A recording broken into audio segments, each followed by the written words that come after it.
जय हिंद दोस्तों, आप सभी का बहुत बहुत स्वागत है आपके अपने YouTube चैनल में।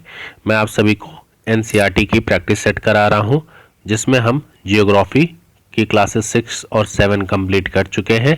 8 क्लास कंटिन्यू करेंगे। पहला क्वेश्चन है, सही कथन आपको बताना है। अपने स्थान से ध्रुव तारे का कोण मापकर अपने स्थान के देशांतर को जाना जा सकता है। पहला, पृथ्वी को 24 समय क्षेत्रों में बांटा गया है। दूसरा, तो अपने स्थान से ध्रुव तारे का कोण मापकर हम अपने स्थान का देशांतर नहीं क्या माप सकते हैं, अक्षांश माप सकते हैं। ठीक है, तो पहला कथन आपका गलत है। पृथ्वी को 24 समय क्षेत्रों में बांटा गया है, ये कथन आपका सही है, क्योंकि पृथ्वी में जो कुछ ऐसे देश हैं जिनका विस्तार अधिक होता है, जिसके कारण वहां पर एक से अधिक मानक समय अपनाए जाते हैं। हमारे देश में एक मानक समय अपनाया जाता है और सबसे ज़्यादा मानक समय किसका है? रूस का। रूस के पास कितने मानक समय हैं? 11 हैं। क्लियर। और पृथ्वी को एक एक घंटे वाले 24 समय क्षेत्रों में बांटा गया है। इस प्रकार प्रत्येक समय क्षेत्र को 15 देशांतर में बांटा गया है। Clear. 1 hour equal to 15 degree. मिद्रा परिच्छेदिका में ऊपर से नीचे का सही क्रम क्या है?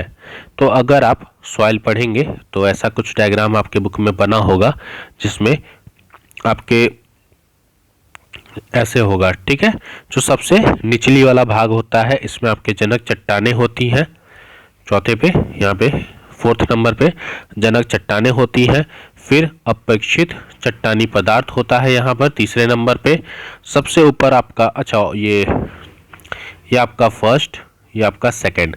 सबसे ऊपर हुमस वनस्पति के साथ ऊपरी मृदा, फिर बालू गाद क्ले के साथ उपमृदा, फिर आपका अपेक्षित चट्टाने पदार्थ, फिर जनक चट्टाने। ऐसे करके क्रियाक्रम है, तो ऑप्शन ए राइट आंसर हो जाएगा। सही कथन बताना है आपको। पृथ्वी, शुक्र, बृहस्पति एवं मंगल को पार्थिव ग्रह और आंतरिक ग्रह कहा जाता है। सबसे ज्यादा चंद्रमा की संख्या शनि और यूरेनस के पास है। तो सबसे ज्यादा चंद्रमा की संख्या शनि और यूरेनस के पास है। तो अगर हम बात करें पार्थिव ग्रह या आंतरिक ग्रह की, तो पृथ्वी, बुध, शुक्र, पृथ्वी और मंगल, बृहस्पति नहीं। बुध, शुक्र, पृथ्वी और मंगल को हम आंतरिक ग्रह कहते हैं, तो पहला गलत हो जाएगा। सबसे ज्यादा चंद्रमा जो है वो आपका संख्या शनि और यूरेनस के पास है, तो ये कथन भी आपका गलत हो जाएगा। सबसे ज्यादा चंद्रमा आपका शनि के पास नहीं है, सबसे ज्यादा चंद्रमा आपका बृहस्पति और शनि के पास है। ठीक है, तो यहाँ यूरेनस दिया है तो बृहस्पति और शनि के पास है, इसके पास भी 53 है, और आपका जो बृहस्पति के पास भी 53 है, तो ये भी गलत हो जाएगा, तो ऑप्शन 2 भी गलत है। ठीक है, बृहस्पति और शनि के पास 53 आपके चंद्रमा है। यूरेनस के पास 27 है। ठीक है, नेपच्यून के पास 13 है, मंगल के पास 2 है, पृथ्वी के पास 1 है। ठीक है, और आंतरिक ग्रह आपके बता दिया मैंने, आंतरिक ग्रह बुध, शुक्र, पृथ्वी, मंगल होता है, और बाहरी ग्रह आपका बृहस्पति, शनि, यूरेनस और नेपच्यून होता है। क्लियर।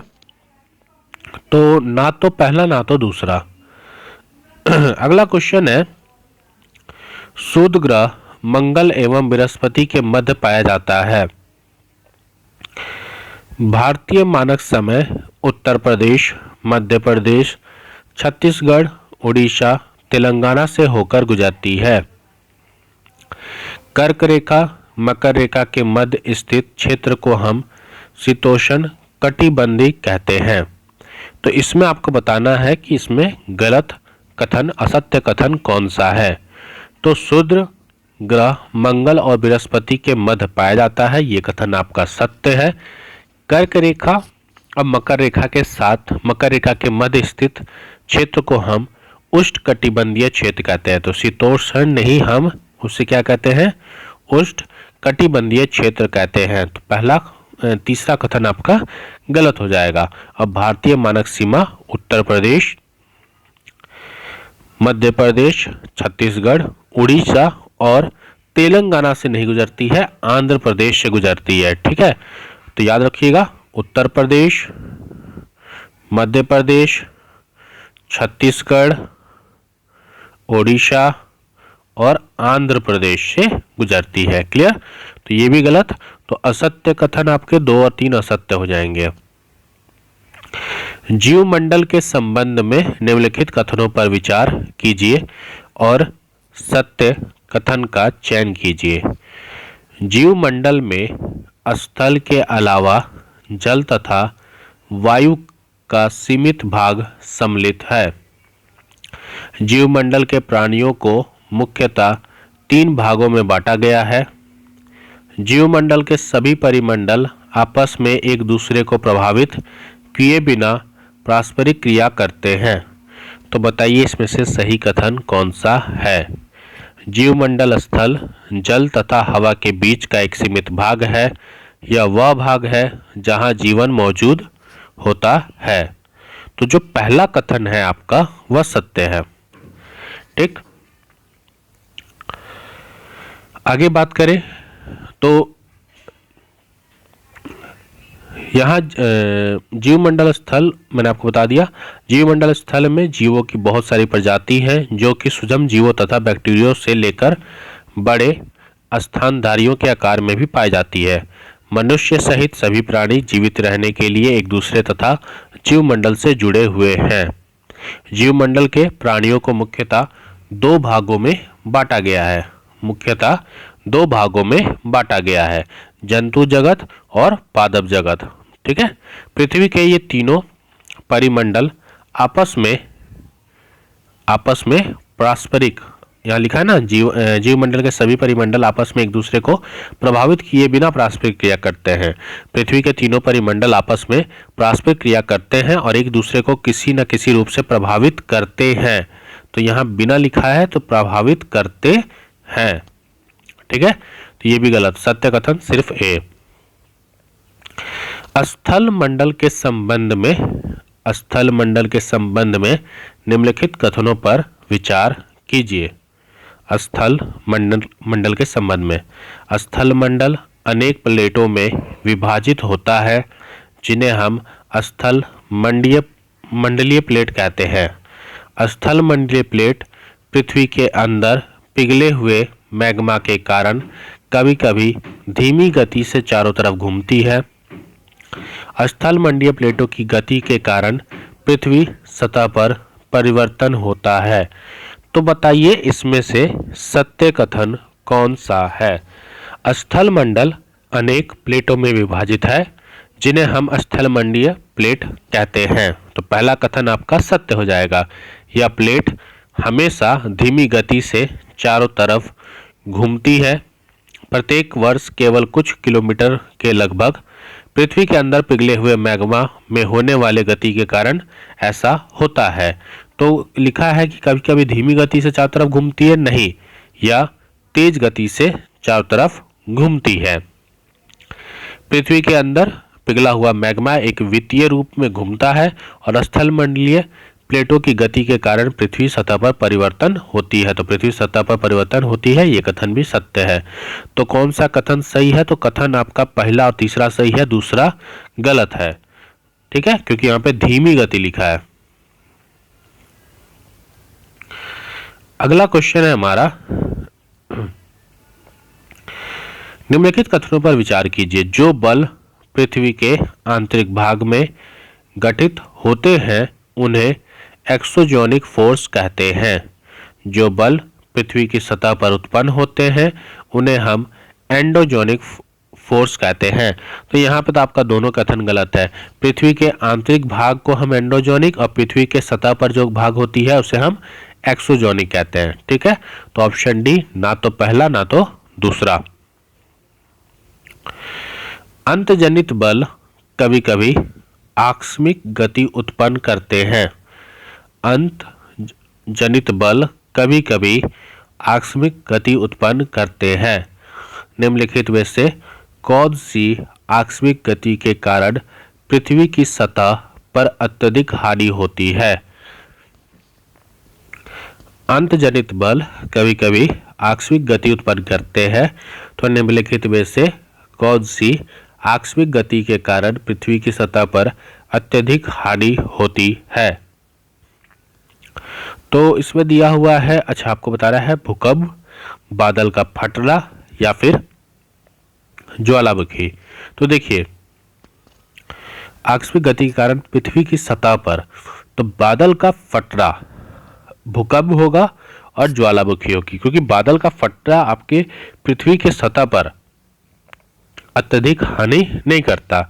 जो बल पृथ्वी के आंतरिक भाग से गठित होती है उसे हम एंडोजेनिक फोर्स कहते हैं, और जो बल पृथ्वी के सतह से उत्पन्न होती है उसे हम एक्सोजेनिक फोर्स कहते हैं।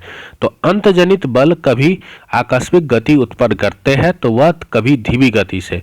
भूकंप और ज्वालामुखी ये सब ऐसे आकस्मिक है जो पृथ्वी की सतह को क्या करेंगे, हानि करेंगे। तो भूकंप और ज्वालामुखी, ऑप्शन बी।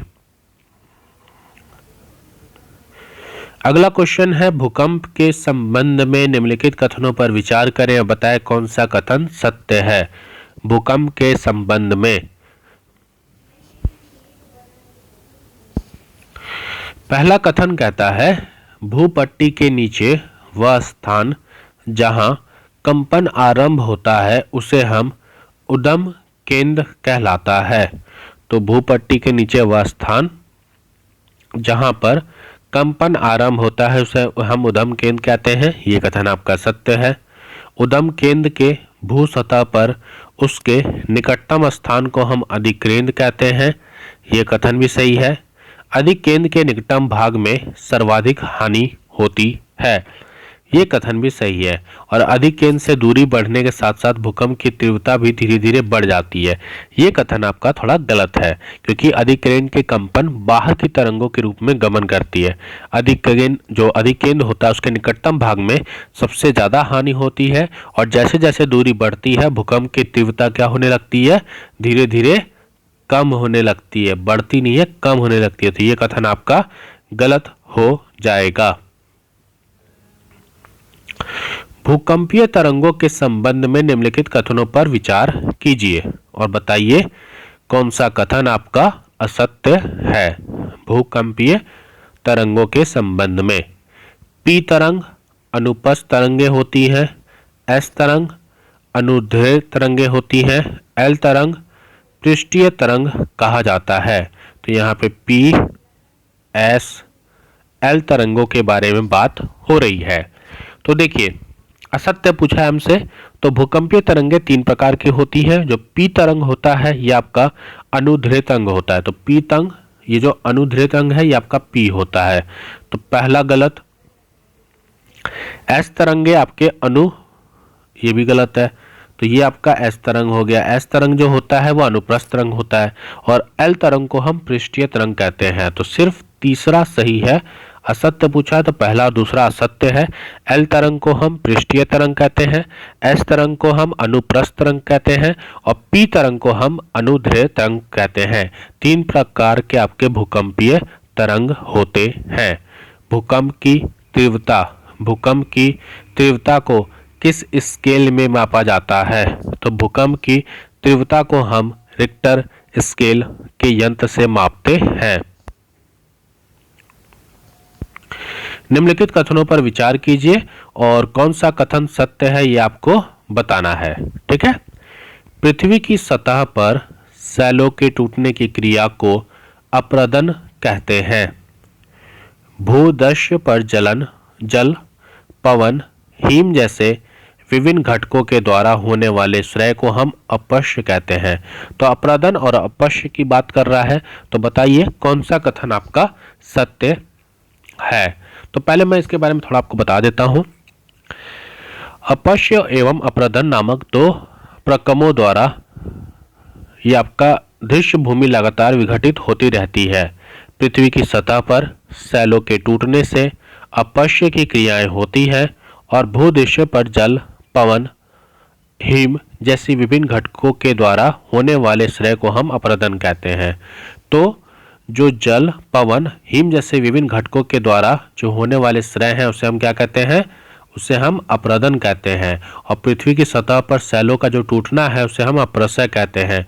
तो इसका आंसर ये हो जाएगा, इसका आंसर ये हो जाएगा। तो दोनों के दोनों कथन आपके गलत हो गए, तो ना तो पहला ना तो दूसरा। क्लियर। तो आज की क्लास में हमने ये मैं बताता हूँ, आज हमने क्लास 7th की एनसीईआरटी को कंप्लीट किया है। पूरा कंप्लीट नहीं हुआ है, अभी भी कुछ क्वेश्चंस बाकी हैं क्लास 7 एनसीईआरटी ज्योग्राफी के। तो अगर आपको क्लास अच्छी लगी, वीडियो अच्छा लगा, तो वीडियो को लाइक करें, चैनल को सब्सक्राइब करें। मिलते हैं अपने नए वीडियो में। जय हिंद, जय भारत।